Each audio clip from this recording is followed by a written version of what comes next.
Heart to Heart, a Catholic media ministry, presents Good News Today, featuring an inspiring gospel teaching by Father Jim Willing. A reading from the Holy Gospel according to Luke. As Jesus continued his journey to Jerusalem, he traveled through Samaria and Galilee. As he was entering a village, 10 lepers met him. They stood at a distance from him and raised their voices, saying, "Jesus, Master, have pity on us." And when he saw them, he said, "Go, show yourselves to the priests." As they were going, they were cleansed. And one of them, realizing that he had been healed, returned, glorifying God in a loud voice. And he fell at the feet of Jesus and thanked him. He was a Samaritan. Jesus said in reply, 10 were cleansed, were they not? Where are the other 9? Has none but this foreigner returned to give thanks to God? Then he said to him, "Stand up and go. Your faith has saved you." The Gospel of the Lord. There was a salesman who was out of town on business, and he spent the evening with a business associate who had invited him home with him to enjoy a dinner with his wife and children. And during that evening meal, the salesman was so impressed with his friend's attitude of gratitude toward his wife, his children, and how he noticed repeatedly he expressed his thanks to his lovely wife for any number of reasons. And he made a promise to himself, I've taken my wife for granted so much. As soon as I get home, I'm going to try to imitate this good example. So sure enough, the next day when he was home after work, the first thing he does, coming back home, was to go right into the kitchen where he found his wife. He went up to her, hugged her, kissed her, and said, "Honey, I just want you to know you are the most wonderful woman in the world. I just love the kind of wife you are to me and the kind of mother you are to our kids. I just want to tell you how much I love and appreciate you." And the poor woman broke down in tears. And he said, "What's wrong?" And she says, "Well, first my mother drops over and tells me all the problems she's having with her health. And then Johnny comes home from school and shows me his failing marks on a test. And then Susie comes home and shares with me she's having a falling out with her friends. And now you come home, listen to you, you're drunk." It may seem out of character for some of us to be so grateful, but wouldn't that be a good thing?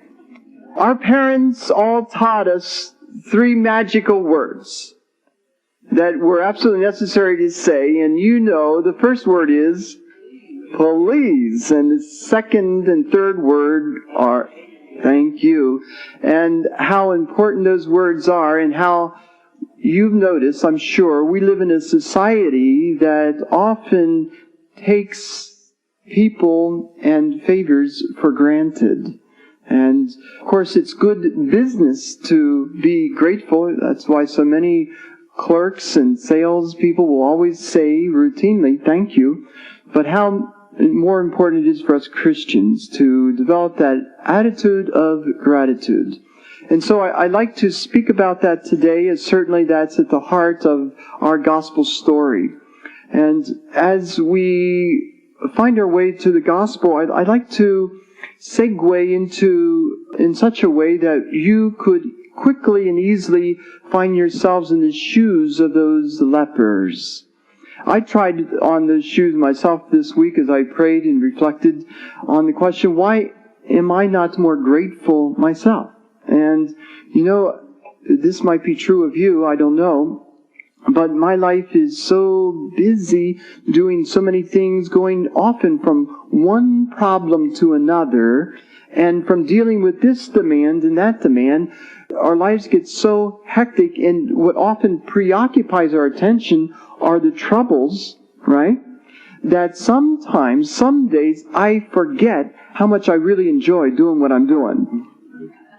I certainly forget to stop and take notice of all the gifts from God that we quickly, easily take for granted. So are we any different, maybe, than those lepers? I don't know.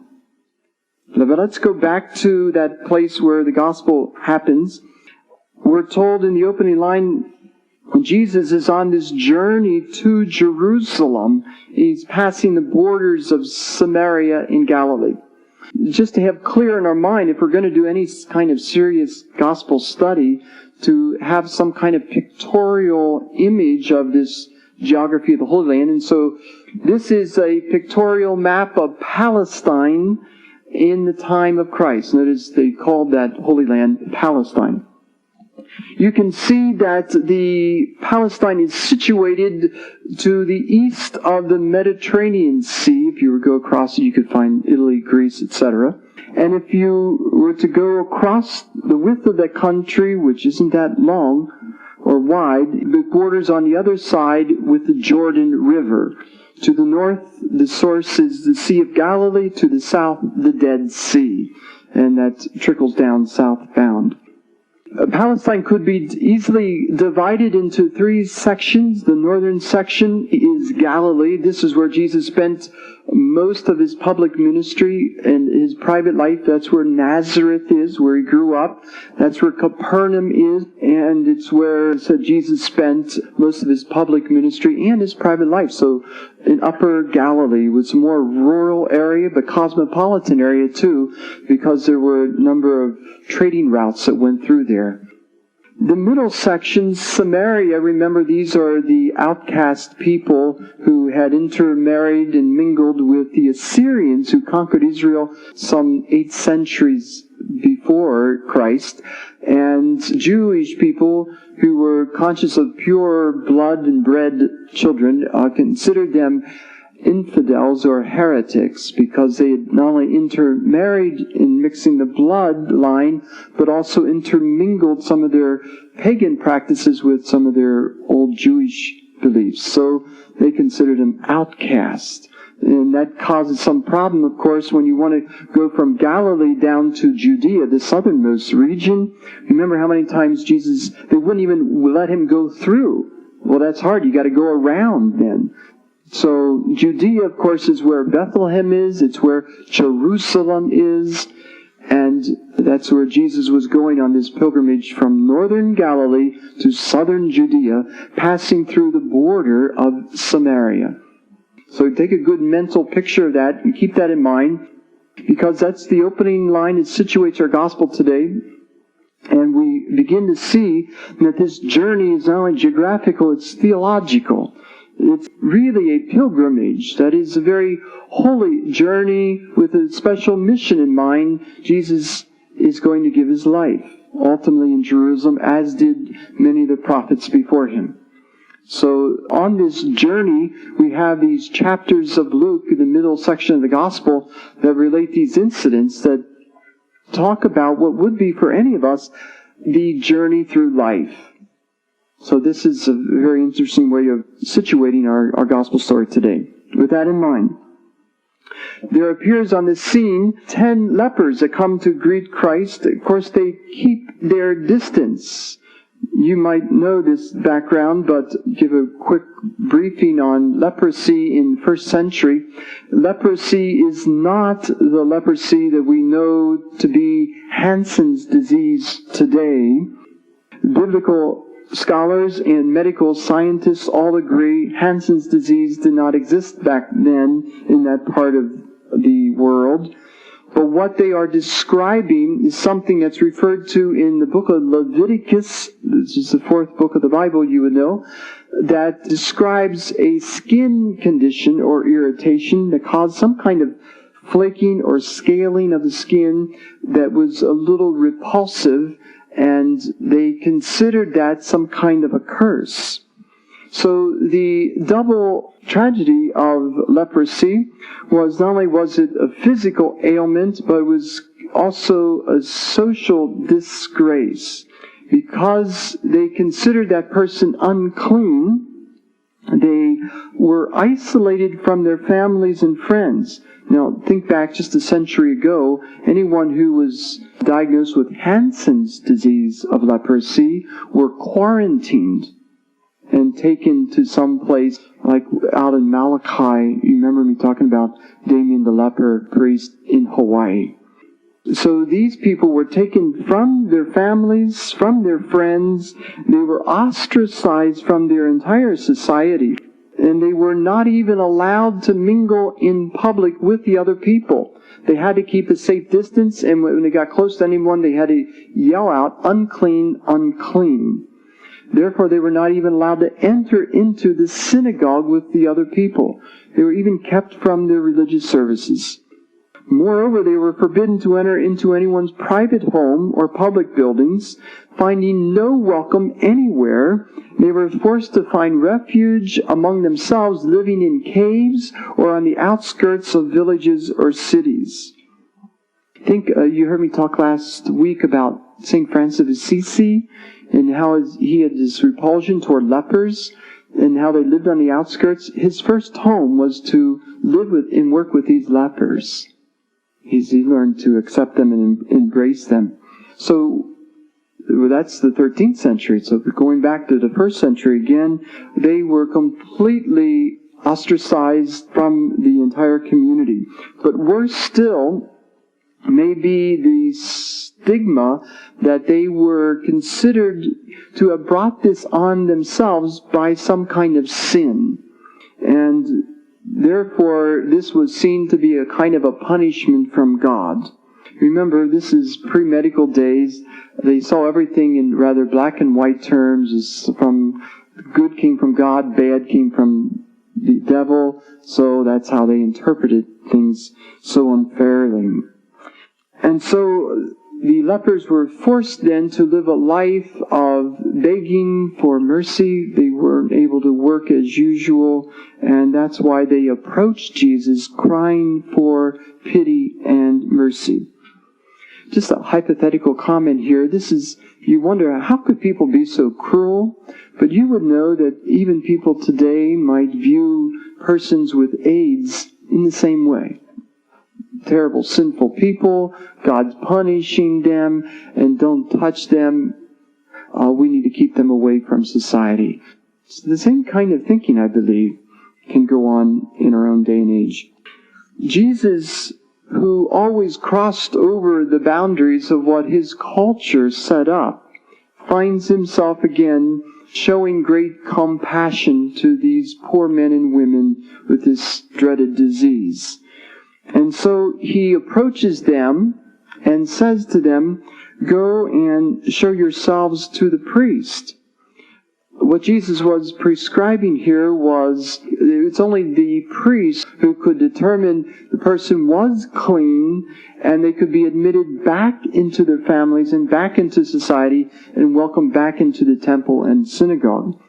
So Jesus sent them on their way to determine that they were healed. Now this is the remarkable thing, and I even overlooked this myself before I studied it more carefully. By the fact that the lepers did go on their way to the priest shows a remarkable faith on their part.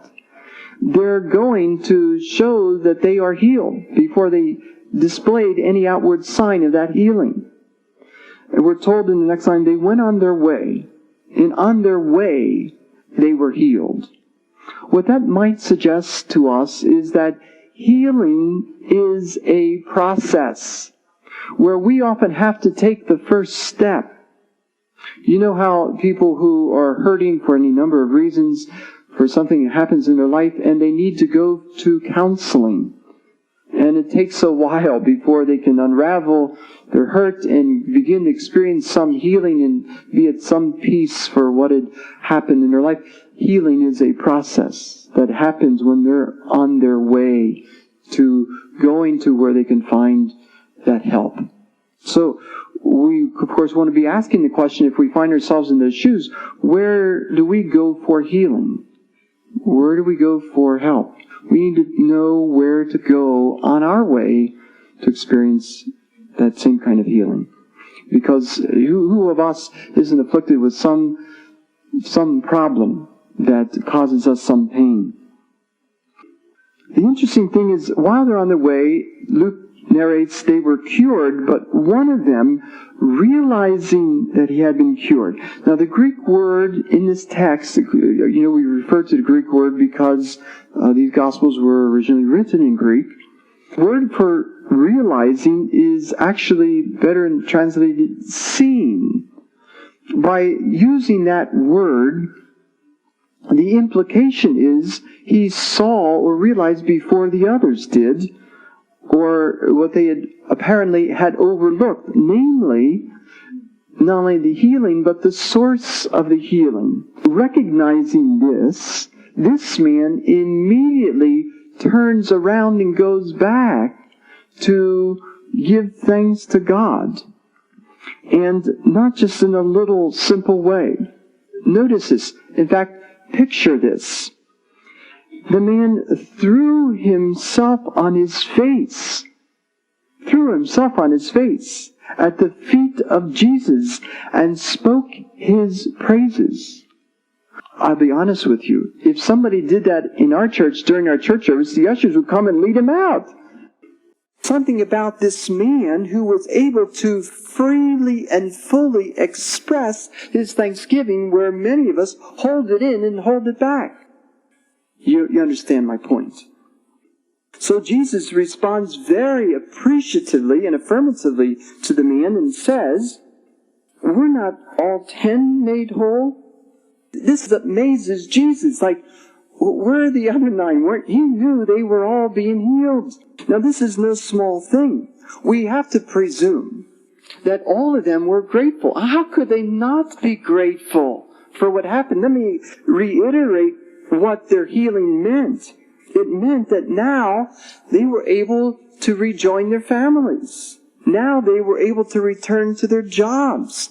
Now they were able to walk gracefully, not disgracefully, in public. Now they were able to pray and return to the temple and to the synagogue. Now they got a life again. This is tremendous recovery. So Jesus is saying, where are the others? Why wouldn't they return to give thanks to God? Now, it isn't like Jesus is looking for affirmation for himself. His point is, why didn't they return to give thanks to God? Except this foreigner. Now, imagine this. We're presuming the others are fellow Jews. How easy it is for us to take for granted our own people, our own family, our own friends, who are the nicest and kindest to us all the time. But here's who is even considered an enemy. Jews and Samaritans did not associate with each other except that they were a total outcast, which is the case here. And anyway, this man returns to give thanks to God. Then Jesus says to him in this wonderful last line of the gospel, it just seems to highlight, this culmination of healing. He says, "Stand up and go your way." What's this way? That's what the early Christians were called, people of the way. Go your way. Your faith has been your salvation. Your faith is what brings about the full healing. The others received a cure, but this man received full healing, which is what salvation means. We use the word salve or salve. Salvation means full healing of body and soul. This man is totally healed. And this is just remarkable. And he is held up by Luke and his community as the example of all those of us who try to follow Jesus. That we too must first come for healing, that we could be cured of the leprosy of our own sinfulness, and then always give thanks to God for saving us and leading us to salvation. One valuable practice we have as Christians is to say grace at meals. You understand that word? Grace means gift. It's a good discipline to just stop and say, this is a grace. This is a gift. And name not only the food, but whatever else comes to mind. So may we continue to always say grace at every opportunity where we're being fed at every different level. Secondly, I find a more natural time to say grace, to offer thanks, is in the morning or in the evening, particularly in the evening, to develop that habit of saying thanks to God, where I am so accustomed to asking things of God. You know, when we talk about praying, yeah, God, I want this, and help me with this, and please remember so-and-so, that we be sure to include prayers of thanksgiving, especially maybe in the evening as we recall or relive some moments of the day. And finally, obviously, one way we express thanks to God is by thanking and appreciating one another. I know what a difference that makes when people express that to me, and I'm sure for you, when we take a moment to sincerely compliment, affirm, appreciate one another. Lastly, a cute little story I read this week about a famous Scottish surgeon by the name of Joseph Lister, who was once called upon in an emergency to care for this wealthy man who had a fish bone stuck in his throat. This fine doctor skillfully removed the fish bone and saved the man's life. This man was obviously so filled with gratitude, he said to the doctor, "Doctor, how much do I owe you for this?" And Dr. Lister replied, "Suppose that we settle for half of what you were willing to give me when the fishbone was still stuck in your throat." If that is the case, imagine how much thanks we owe to God while we are still sinners. He comes to save us. While we're still so much in need, He still comes to help us. We have so much to give thanks for. Finally, it seems appropriate that I would share with you that I am very thankful to God for you and for this opportunity together to offer this gospel study that would help us week by week, little by little, become the people God wants us to be. I'm very thankful. Amen. Heart to Heart welcomes you back next week for another inspiring edition of Good News Today. If you are interested in other books, CDs, DVDs, or digital downloads by Father Jim or Father Michael, you can call toll-free 1-877-208-4875 or visit our website, www.heartoheart.org. There, you can also sign up to receive a weekly reminder to listen to these same programs online. And please, consider a donation of any size to help support Heart to Heart's radio and internet ministry. That's www.heartoheart.org or call 1-877-208-4875. Thank you for listening, and may God bless your heart and the hearts of all of your loved ones. Heart to heart, hand in hand, praying for grace to understand. Spirit of Jesus, open our hearts to live and to love the gospel